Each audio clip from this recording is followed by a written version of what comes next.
नमस्कार, मैं हूं रत्ना और आप देख रहे हैं सी न्यूज भारत। आए रुक करते हैं न्यूज बुलेटिन की ओर। पहली खबर में बात होगी यूपी के बदायूं की, जहां सरस्वती विद्या मंदिर इंटर कॉलेज में हिंदू सम्मेलन का आयोजन हुआ। साथ ही बात होगी छत्तीसगढ़ के बालोद की, जहां जिला भाजपा कार्यालय में केंद्रीय बजट पर पत्रकार वार्ता आयोजित हुई। तमाम खबरों पर विस्तार से चर्चा करेंगे। खबर बदायूं से, जहां आयोजित विशाल हिंदू सम्मेलन में पूरे क्षेत्र में हिंदू एकता का संदेश दिया गया। सम्मेलन में हिंदू समाज को जागृत, संगठित और सजग रहने का खुला आह्वान किया गया। विद्या मंदिर में आयोजित इस विशाल हिंदू सम्मेलन में भारी जन सैलाब उमड़ा। सम्मेलन के मुख्य वक्ता के रूप में राष्ट्रीय स्वयंसेवक संघ के प्रचारक प्रीतम सुभाष अग्रवाल और स्वामी ललितेश्वरानंद महाराज ने मंच से हिंदू समाज को एकजुट होने का आह्वान किया। वक्ताओं ने कहा कि अब समय आ गया है कि हिंदू समाज को धर्म, संस्कृति और सुरक्षा के लिए साथ खड़ा हो। देश और समाज की रक्षा के लिए हिंदुओं को संगठित और सजग रहना होगा। इस दौरान पूरा पंडाल जय श्री राम के नारों से गूंज उठा। सुरक्षा की दृष्टि से प्रशासन पूरी तरीके से मुस्तैद नजर आया। पहले तो सबसे पहले आपको धन्यवाद प्रताप सिंह जी, आपने कवरेज की और इस विशाल हिंदू सम्मेलन का जो उद्देश्य है, सुसुप्त अवस्था में जो हिंदू समाज पड़ा है, विखंडित अवस्था में पड़ा है, उसको जन जागरण करना, जागृत करना, समाज में एकता का भाव पैदा करना, ये इसका उद्देश्य है। और हिंदुओं को इकट्ठित करके हिंदू राष्ट्र के बारे में, हिंदुत्व के बारे में लोगों को जागृत करना। यहाँ मुख्य अध्यक्ष जो यहाँ के मुख्य वक्ता कौन कौन, कहाँ स्तर से कैसे? यहाँ पर मुख्य वक्ता के तौर पर प्रांत प्रचारक प्रमुख श्री प्रीतम सिंह जी और ललितेश्वरानंद महाराज जी गुदनी, और एक ओम शांति आश्रम से दीदी जी का उद्बोधन हुआ है। और ये देश को किस तरीके से संगठित रखा जाए, जातिवाद का भाव खत्म हो, ऊंच नीच का भाव खत्म हो, ऐसा इस हिंदू सम्मेलन के माध्यम से संदेश देना चाहता है राष्ट्रीय स्वयंसेवक संघ। आप सरस्वती विद्या मंदिर इंटर कॉलेज से यहाँ प्रधानाचार्य हैं, क्या संदेश देना चाहेंगे? मैं संजीव कुमार यादव, प्रधानाचार्य सरस्वती विद्या मंदिर इंटर कॉलेज, पूरे समाज को एकजुट करने के लिए संघ लगा है। और मेरी भी इच्छा आशा है कि हम लोग एक होकर इस देश के बारे में सोचें और इसको पुनः विश्वगुरु के स्थान पर स्थापित करें। सभी एक रहें, मिलजुल कर रहें, ऐसी मेरी इच्छा और अभिलाषा है। बदायूं से सी न्यूज संवाददाता प्रताप सिंह की रिपोर्ट। खबर बदायूं से, जहां फैजगंज बहेटा थाना क्षेत्र में एक ही दिन में 2 मौतों की खबर से हड़कंप मच गया। बदायूं में ट्रक ड्राइवर मनोज पुत्र नंदू का शव ट्रक से लटका हुआ पाया गया। मृतक प्रतापगढ़ से पंजाब जा रहा था और शव संदिग्ध परिस्थितियों में मिलने से इलाके में तनाव फैल गया। राहगीरों की सूचना पर पुलिस मौके पर पहुंची और शव को कब्जे में लेकर पोस्टमार्टम के लिए भेजा। पुलिस ने गाड़ी मालिक को सूचित कर मामले की आगे की जाँच शुरू कर दी है। बदायूं से सी न्यूज संवाददाता प्रताप सिंह की रिपोर्ट। खबर बालौदा बाजार से, जहां जिला ऑडिटोरियम में युवा संवाद कार्यक्रम में केंद्रीय बजट 2026-27 पर वित्त मंत्री एवं यूथ आइकॉन ओपी चौधरी मुख्य अतिथि रहे, जबकि कार्यक्रम की अध्यक्षता राजस्व मंत्री टंकराम वर्मा ने की। दीप प्रज्वलन और वंदे मातरम गायन के साथ शुरू हुए कार्यक्रम में चौधरी ने अपनी प्रारंभिक शिक्षा और संघर्ष के अनुभव साझा किए और युवाओं को विपरीत परिस्थितियों में उम्मीद बनाए रखने की प्रेरणा दी। उन्होंने बजट में rare earth, AI, railway, AYUSH, शिक्षा और स्वास्थ्य सहित सभी क्षेत्रों में संतुलित दृष्टिकोण बताते हुए प्रधानमंत्री नरेंद्र मोदी के 2047 तक विकसित भारत के विजन को पूरा करने में युवाओं की भूमिका पर जोर दिया है। कार्यक्रम में हम होंगे कामयाब के तहत 61 युवाओं को रोजगार नियोजन पत्र प्रदान किए गए। इस अवसर पर कलेक्टर दीपक सोनी, पुलिस अधीक्षक भावना गुप्ता, नगर पालिका अध्यक्ष अशोक जैन, पूर्व विधायक डॉक्टर सनम जांगड़े सहित अन्य जनप्रतिनिधि और बड़ी संख्या में युवा मौजूद रहे। बालौदा बाजार से सी न्यूज संवाददाता बलदाऊ की रिपोर्ट। खबर बालौद से, जहां जिला भाजपा कार्यालय में पूर्व मंत्री एवं विधायक अजय चंद्राकर ने केंद्रीय बजट पर पत्रकार वार्ता कर कहा कि ये बजट गरीब से लेकर सभी वर्गों के लाभकारी और आशीर्वाद स्वरूप साबित होगा। बजट आया, वो बजट देश के लिए कितना महत्वपूर्ण है, देश में क्या परिवर्तन लाएगा, समाज जीवन में, जनजीवन में, अर्थव्यवस्था में, सुरक्षा में, ग्रामीण व्यवस्था में, शहरी विकास में क्या परिवर्तन लाएगा, राष्ट्रीय अंतर्राष्ट्रीय जो परिस्थितियां हैं उसके बीच में इस बजट का क्या महत्व है, ये सब लोगों तक पहुंचना चाहिए। लोग इन विषय पे चर्चा करें और जिन विषयों से वो प्रभावित हैं उसको वो जानें और उस पर चर्चा करें, लोगों तक पहुंचाएं और समझें, और इस चर्चा के माध्यम से वो अपने राष्ट्र से जुड़ते हैं, राष्ट्र की घटनाओं से जुड़ते हैं। मित्रों, हम देखेंगे कि दुनिया में जो भी परिस्थितियां हैं वो परिस्थितियां कुछ हल होते हुए दिखें कि 50% टैरिफ से अमेरिका ने 18% टैरिफ लगाया। जो 25% टैरिफ था उसको हटाते हुए जो 25% सामान्य जो टैरिफ था उसको 18% किया। इस अंतर्राष्ट्रीय दबाव के बाद भी, अंतर्राष्ट्रीय परिस्थितियों के बाद भी लगभग 53 लाख करोड़ रुपए का बजट आया और 53 लाख करोड़ रुपए के बजट में जो सबसे महत्वपूर्ण बात थी, सभी क्षेत्रों के आवंटन के बाद लगभग 12.5 लाख करोड़ रुपए जो पूंजीगत व्यय के लिए रखे गए हैं वो अपने आप में ऐतिहासिक हैं। स्वतंत्र भारत में पूंजीगत व्यय के लिए सबसे बड़ा आवंटन है।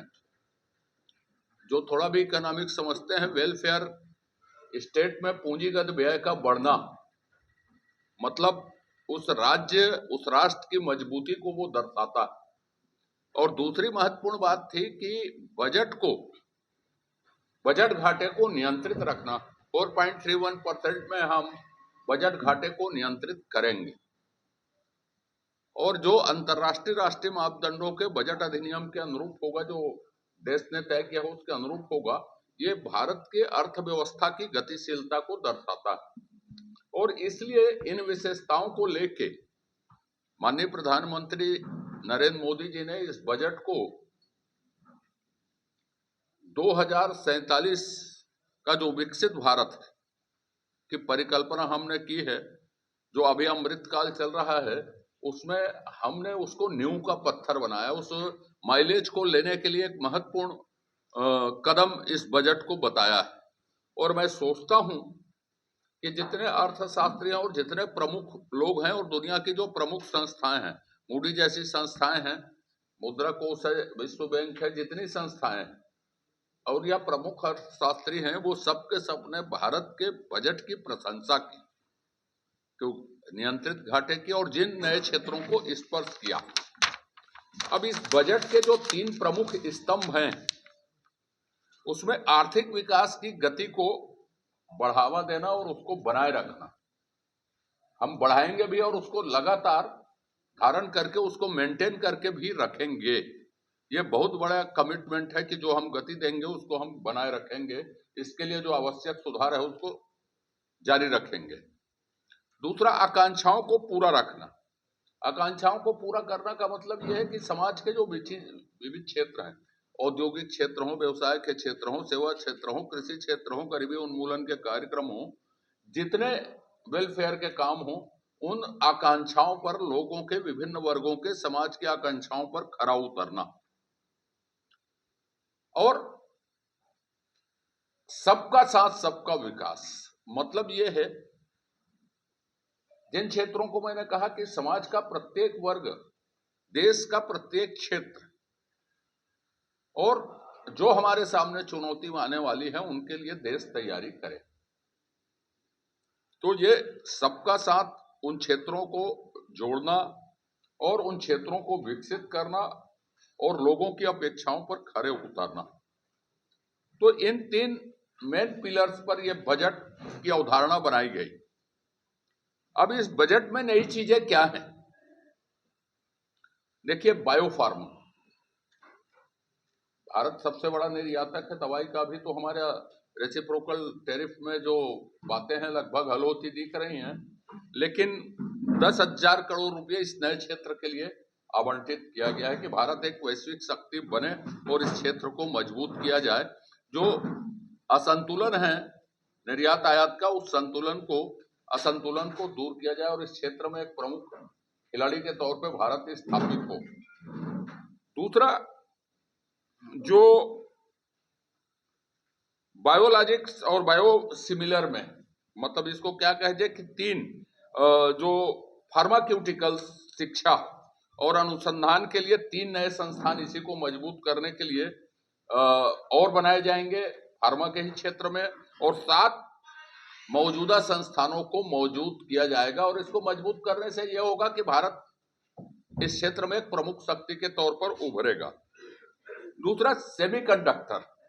अभी ताइवान जैसे कुछ देशों का ही उसमें नियंत्रण है सेमीकंडक्टर में, चिप्स में। तो भारत सेमीकंडक्टर 2 में भी हम बजट देंगे, इस नए क्षेत्र को निरंतरता में रखेंगे। इलेक्ट्रॉनिक्स क्षेत्र के लिए और उसके विनिर्माण के लिए 40,000 करोड़ रुपये 40,000 करोड़ रुपये दिए गई। रेयर अर्थ में नाम नहीं लूंगा, किसी एक देश की दादागिरी है। बजट की चर्चा में किसी देश वेश का नाम नहीं लेना चाहिए, क्योंकि हमारे देश का बजट है, हम उनकी बात करने बैठे हैं। तो रेयर अर्थ में कुछ ही देश है जो अपने उस ताकत का इस्तेमाल किसी की नीति बनाने में, झुकाने में, देश की उसको प्रभावित करने की कोशिश करते हैं। तो रेयर अर्थ के मामले में भी भारत कदम उठाएगा, और उसमें उड़ीसा, केरल, आंध्र प्रदेश, तेलंगाना, तमिलनाडु ऐसे क्षेत्रों में एक कॉरिडोर की स्थापना हम करेंगे। तो ये एक नया क्षेत्र है जो ग्राम स्वराज। और बालोद से सी न्यूज संवाददाता रमेश कुमार चेलक की रिपोर्ट। बुरहानपुर से खबर है, जो जिले की ग्राम पंचायत अड़गांव में टीबी मुक्त भारत अभियान के तहत निक्षय शिविर आयोजित किया गया, जिसमें स्वास्थ्य विभाग की रेडियोग्राफर कल्पना शाक्यवार ने 54 मरीजों का एक्सरे और बलगम परीक्षण किया, जबकि सामुदायिक स्वास्थ्य अधिकारी डॉक्टर विजय पटोले ने दवाइयों का वितरण किया। शिविर में बीपी, शुगर, सर्दी जुकाम की जांच के साथ मरीजों को आयुष्मान कार्ड की सलाह भी दी गई, जिसमें आंगनबाड़ी और आशा कार्यकर्ताओं का विशेष सहयोग रहा। आज ग्राम पंचायत अड़गांव में टीबी मुक्त भारत अभियान के अंतर्गत निश्चय शिविर का आयोजन किया गया है। इसके अंतर्गत हमने यहाँ पर 54 लोगों के एक्सरे किए हैं और बलगम का टेस्ट किया। यहाँ पे हमने एक्सरे की मशीन लाए हैं और एक्सरे की जांच करने के लिए और बलगम टेस्ट करवाने के लिए यहाँ पे शिविर लगाया गया है। सारे पेशेंट आते हैं, उनके हम एक्सरे करते हैं और बलगम के टेस्ट लेते हैं, जिससे हम टीबी मुक्त अभियान के अंतर्गत इनके टेस्ट लगाकर और टीबी मुक्त भारत के अंतर्गत इसकी रिपोर्टों को सबमिट करते हैं। मेरा नाम कल्पना शाक्यवार है, रेडियोग्राफर, बुरहानपुर शहर विभाग। आज ग्राम अड़गांव में क्या शिविर आयोजित किया गया? आज ग्राम पंचायत अड़गांव में टीबी मुक्त भारत अभियान अंतर्गत विशेष शिविर का आयोजन किया गया। मरीजों की जांच की गई, इसमें 54 लोगों का सैंपल लिया गया और 54 लोगों के एक्सरे लिया गया। इसके अंतर्गत टीबी शुगर की जांच भी की गई और आयुष्मान कार्ड की भी सलाह दी। और क्या जांच की जा रही है इसके अंदर? टीबी के अलावा बीपी, शुगर, सर्दी जुकाम, बुखार वालों की भी जांच। क्या नाम है आपका, क्या पद है? मैं निशा प्रसाद देना चाहूँगा। बुरहानपुर से सी न्यूज संवाददाता सतीश वाघ की रिपोर्ट। फतेहपुर के बहेरा सादात में 18 शाबान के मौके पर मरहूम शायर अलहबैत आमिर फैजाबादी की याद में जश्न कायम की महफिल का आयोजन किया गया। कार्यक्रम की शुरुआत मौलाना खादिम अब्बास ज़ैदी द्वारा कुरान की तिलावत से हुई, जबकि निजामात जाहिद काजमी कानपुरी ने संचालन किया। शायर फरहान बनारसी, मुदस्सिर जौनपुरी, शहंशाह हुसैन मंचनपुरी और मुनव्वर जलालपुरी सहित अन्य शायरों ने इमाम ज़माना की शान में कलाम पेश किए। इस अवसर पर बानी महफिल सैयद हुसैन अब्बास आब्दी और बख्शिश अब्बास आब्दी ने फतेहा पढ़कर मरहूम के लिए दुआएं की। भारतीय हुसैनी सेवा संस्थान के अध्यक्ष और आमिर फैजाबादी के छोटे भाई मोहम्मद यासिर ने आयोजकों और उपस्थित मोमिनों का आभार व्यक्त किया। साइबर जर्नलिस्ट एसोसिएशन के प्रदेश अध्यक्ष शहंशाह आब्दी, ब्लॉक अध्यक्ष पत्रकार मोहम्मद अब्बास सईद बड़ी संख्या में अकीदतमंद उपस्थित रहे। फतेहपुर से सी न्यूज संवाददाता शहंशाह आब्दी की रिपोर्ट। खबर श्रीगंगानगर से, जहां भारतीय किसान यूनियन के बैनर तले किसानों ने जिला कलेक्ट्रेट परिसर के बाहर जोरदार विरोध प्रदर्शन किया।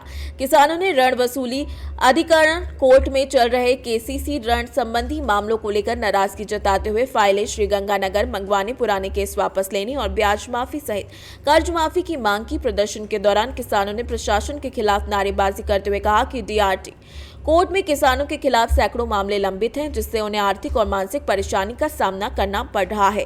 किसान नेता संदीप ने बताया कि दुर्व्यवहार की शिकायतें भी कई बार सामने आई हैं। साथ ही साथ किसान नेता संदीप सिंह ने बताया कि डीआरटी कोर्ट में किसानों की समुचित सुनवाई ही नहीं हो रही। किसानों ने चेतावनी दी कि यदि सरकार ने जल्द उनकी मांगों पर सकारात्मक निर्णय नहीं लिया तो भारतीय किसान यूनियन जयपुर में अनिश्चितकालीन धरना प्रदर्शन शुरू करेगी। कोर्ट च नीलामियां हो रही कोई कमां लई बैंकां दे विरुद्ध ते साडा प्रशासन भी खड़ा। ਅਸੀਂ ਓਨਲੀ ਕਲੈਕਟਰ मैडम ਨੂੰ ਇੱਕ ज्ञापन देण आए ਅੱਜ। ਅਸੀਂ ਆ ਕਲੈਕਟਰ मैडम ਨੂੰ ਇੱਕ ज्ञापन देण आए ਆ ਕਿ मैडम जी ਸਾਡੇ ਆ ਤੁਸੀਂ बैंक वाले ਨੂੰ बुलाओ, डीआरटी कोर्ट वाले ਨੂੰ बुलाओ, बैंक वाले ਨੂੰ सदो, ਉਹਨਾਂ ਨੂੰ सद के ਜਿਹੜੀਆਂ ਸਾਡੀਆਂ नीलामियां ਹੁੰਦੀਆਂ ਉਹਨਾਂ ਦਾ रोक लाई जावे।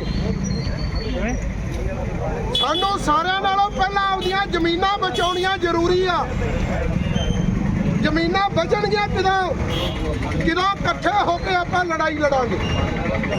ਤੇ ਆਉਣ ਵਾਲੇ ਦਿਨਾਂ 'ਚ ਅੱਜ 100-150 ਜਣੇ ਹੀ ਆਏ ਆ ਪਿੰਡਾਂ 'ਚ ਜਾ ਕੇ SBI बैंक ਅਮਰੂਦਰਾ बैंक ਦੇ ਅੱਗੇ ਵੱਡੀ ਤਾਸ ਤੇ ਇੱਕ ਧਰਨਾ ਲਾਇਆ ਜਾਊਗਾ। ਫਿਰ ਗੱਲ ਬਣੂਗੀ, ਨਹੀਂ ਤਾਂ ਨਹੀਂ ਬਣਦੀ। ਅੱਜ ਅਸੀਂ ਪ੍ਰਸ਼ਾਸਨ ਨੂੰ ਕਹਿ ਦਿਆ ਕਿ ਆਉਣ ਲਈ ਅਸੀਂ ਆ ज्ञापन ਦੇ ਕੇ ਜਾਣਾ ਮੈਡਮ ਨੂੰ, ਹੋਰ ਅਸੀਂ ਕੁਝ ਨਹੀਂ ਲੈਣਾ। ਸਾਨੂੰ ਪਤਾ ਕਲੈਕਟਰ ਕੋਲੇ ਕੁਛ ਨਹੀਂਗਾ। ਆ ਕਿਹੜਾ ਕਰਨਾ ਪਊਗਾ ਜਦੋਂ ਅਸੀਂ ਵੱਡੀ ਗਿਣਤੀ ਧਰਨਾ ਲਾਤਾ, ਹਜ਼ਾਰਾਂ ਦੀ ਸੰਖਿਆ 'ਚ ਪਹੁੰਚ ਗਏ, ਉਸ ਤੋਂ ਬਾਅਦ ਗੱਲ ਬਣੂਗੀ, ਨਾ ਤਾਂ ਹੁਣ ਬਣੀ। ਇਹਨਾਂ ਕੋਲੇ ਕੁਛ ਨਹੀਂਗਾ। ਗੰਗ ਨਹਿਰ ਦੀ ਗੱਲ ਕਰੀਏ, ਪਾਣੀ ਦੀ ਗੱਲ ਹੋਈ ਸੀ, ਆਂਦੇ ਅਸੀਂ 1500 ਪਾਣੀ ਦੇਵਾਂਗੇ ਖੱਖਾ ਹੈਡ ਤੇ। ਕਿੱਥੇ ਆ ਪਾਣੀ? ਨਾ ਤਾਂ ਮੈਡਮ ਦੀ ਗੱਲ ਹੀ ਢੇਲਾ ਤੇ ਨਾ ਚਾਵਲੇ ਦੀ ਗੱਲ ਹੀ ਢੇਲਾ ਤੇ ਨਾ ਇਹਨਾਂ ਦੇ MLA BJP ਦੇ ਕਿਹੜੇ ਹੈਗੇ ਆ ਹਾਰੇ ਜਿੱਤੇ ਵੇ, ਉਹਨਾਂ ਦੀਆਂ ਗੱਲਾਂ 'ਚ ਵੀ ਢੇਲਾ ਤੇ ਨਾ ਸੀਗਾ ਕਾਂਗਰਸ ਵਾਲਿਆਂ ਦੀਆਂ ਢੇਲਾ। श्रीगंगानगर से सी न्यूज संवाददाता हेमंत कुमार के साथ कैमरामैन राकेश असेरी की रिपोर्ट। जयपुर में आगामी 15 फरवरी को हरमाड़ा में बाबा रामदेव के नवनिर्मित मंदिर में मूर्ति प्राण प्रतिष्ठा महोत्सव का आयोजन किया जाएगा, जिसका नेतृत्व राम प्रकाश, नेमीचंद, फूलचंद और बंशीलाल उदेड़िया सहित समस्त उदेड़िया परिवार और ग्रामवासी करेंगे। इस अवसर पर जैसलमेर स्थित रामदेवरा धाम से अखंड ज्योत का प्रस्थान कर 500 श्रद्धालुओं के काफिले ने जयपुर होते हुए हरमाड़ा तक यात्रा की, जो प्राण प्रतिष्ठा समारोह का मुख्य आकर्षण होगी। 15 फरवरी को भव्य भजन संध्या और विशाल भंडारे का आयोजन भी होगा, जिसमें बड़ी संख्या में श्रद्धालुओं के शामिल होने की संभावना है। जयपुर से सी न्यूज संवाददाता विजय भवानी की रिपोर्ट। खबर ललितपुर से, जहां गिरनोट बाग में ऐतिहासिक और धार्मिक महत्व वाले 5 पारिजात कल्प वृक्षों में से एक वृक्ष गिर जाने से क्षेत्र में चिंता और आक्रोश पैदा हो गया है। विरासत वृक्ष के रूप में पहचाने जाने के बावजूद वन विभाग द्वारा पर्याप्त संरक्षण और देखभाल न किए जाने के कारण ये जर्जर होकर गिर गया। स्थानीय लोगों और हिंदू संगठनों ने वन विभाग और प्रशासन की लापरवाही पर सवाल उठाते हुए शेष 4 कल्प वृक्षों की तत्काल सुरक्षा, नियमित देखभाल, सिंचाई और विशेषज्ञ निगरानी की मांग की, ताकि भविष्य में कोई और वृक्ष नष्ट ना हो और धार्मिक सांस्कृतिक धरोहरों की रक्षा हो सके। क्या मामला है? ये जो दुर्लभ प्रजाति का पौधा कैसे गिर गया? ये हजारों वर्ष पुराने कल्प वृक्ष के वृक्ष हैं ये। तो ये वर्षों, मतलब हम तो जब से जन्म हुआ और हमारे पिताजी के जन्म से भी पूर्व के ये वृक्ष है, हम उनको देखते आ रहे हैं।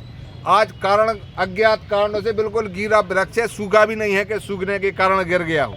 ये जांच का विषय है और कैसे ये वृक्ष गिरा है, और बाकी जो अभी बचे हुए पुरातत्व वृक्ष हैं, इनका प्रशासन से अनुरोध है कि इनका संरक्षण किया जाए। ये वृक्ष कैसे गिरा, इसका जांच का विषय है, इसकी जांच कराई जाए।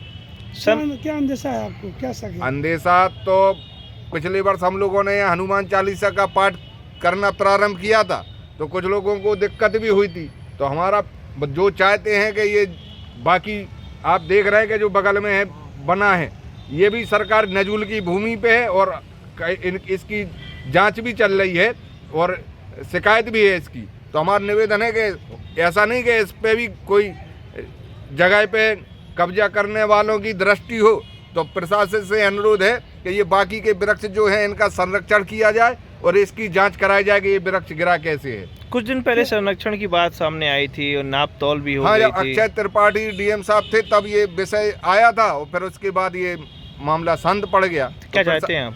यही चाहते हैं कि इनका संरक्षण किया जाए और यहाँ मतलब जो गतिविधि लोगों की चलती है ये बंद कराई जाए। हो सकता है यहीं कुछ डाल दिया हो, जैसे अपने बुंदेलखंड में कट के जी पेड़ को पटकने से की जड़न में मठा डाल दूँ, तो ऐसा नहीं कि कौन की जा साजिश हो जिनकी नीयत है कब्जा कर भी। क्या कोई बदबू है, कोई केमिकल? हाँ, बदबू तो इसमें आ रही है, आप भी देख सकते हैं बदबू आ रही है। यानी कोई अंदेशा है? बिल्कुल अंदेशा है। बदबू जिस तरह से ये बदबू मार रहा है ये जांच का विषय है, हम किसी पे आरोप नहीं रहे। प्रशासन जांच करे, जो भी हो तो इसमें अपने संज्ञान ले। ललितपुर से सी न्यूज संवाददाता विकास सोनी की रिपोर्ट। सागर से खबर है, जो देवरी नगर में SC ST OBC रैली के दौरान ब्राह्मणों के खिलाफ अभद्रता होने के विरोध में ब्राह्मण समाज और करणी सेना ने शिकायत कर FIR दर्ज कराने की मांग की, लेकिन पुलिस की जांच की आश्वासन पर असंतुष्ट होकर नेशनल हाईवे 44 पर चक्का जाम कर दिया गया। 1 घंटे तक चले जाम से सैकड़ों वाहनों की कतार लग गई और यात्री और वाहन चालक परेशान हुए। बाद में SDOP रहली मौके पर पहुंचे और FIR दर्ज का आश्वासन देकर जाम हटवाया। पुलिस ने 4 लोगों के खिलाफ विभिन्न धाराओं में मामला दर्ज किया है। हमारे देश में सभी के लिए एक देश एक कानून।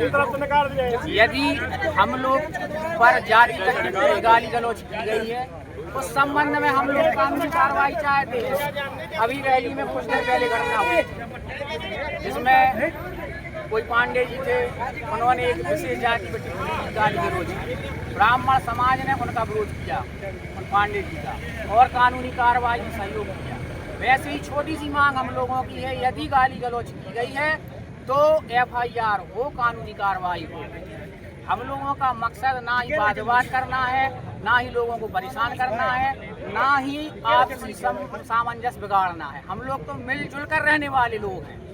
हमारी मांग सिर्फ यही है, हम लोग जो इकट्ठे हुए हैं कि यदि हम लोगों को गाली गलौज की गई है, जूते की माला पहनाने की बात की गई है, तो इस संबंध में वीडियो भी है, साक्ष्य भी हैं, पुलिस वालों के पास भी साक्ष्य है, तो इस संबंध में कार्रवाई हो।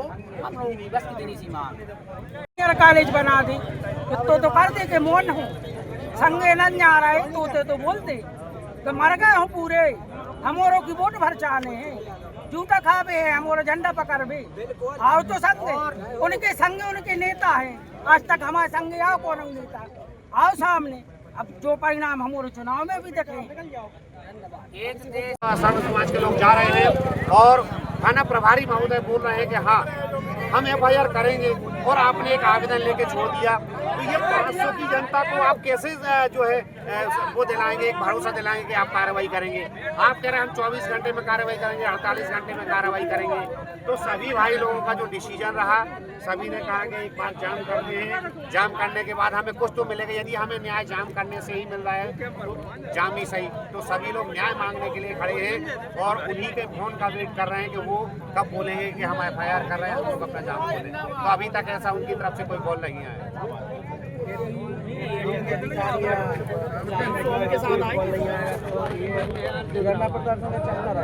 बराबर चलता रहेगा। हमारे भाई लोग यदि ये बात है, यदि मान रहे हैं कि हाँ यदि न्याय हमें सड़कों पे मिल रहा है तो ये प्रशासन चलेगा।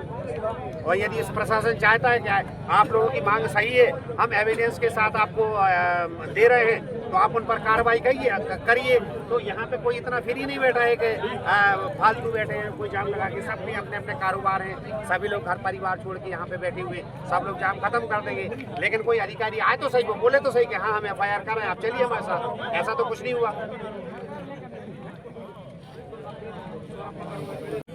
अगर प्रशासनिक अधिकारी बात नहीं सुनते तो ये आंदोलन ऐसा ही चलेगा, ये कंटिन्यू चलेगा। ये 10 दिन तक भी नहीं सुने, 10 दिन तक हम लोग यहीं पर बैठेंगे। हमारा ये था कि जो सवर्णों को गाली दी है, जूते पहनाने, माला पहनाने की बात की गई है, वो बात है कि बात सीधी सी बात, हम आपको 4 नाम दे रहे हैं कि हमें पता है कि हम आपको 4 नाम दे रहे हैं कि इन 4 पे FIR करिए। हम किसी जाति या किसी को नहीं दे रहे हैं। हमारा टारगेट ये है कि आप 4 लोगों ने जो किया है, हम उन 4 के खिलाफ FIR चाहते हैं बस।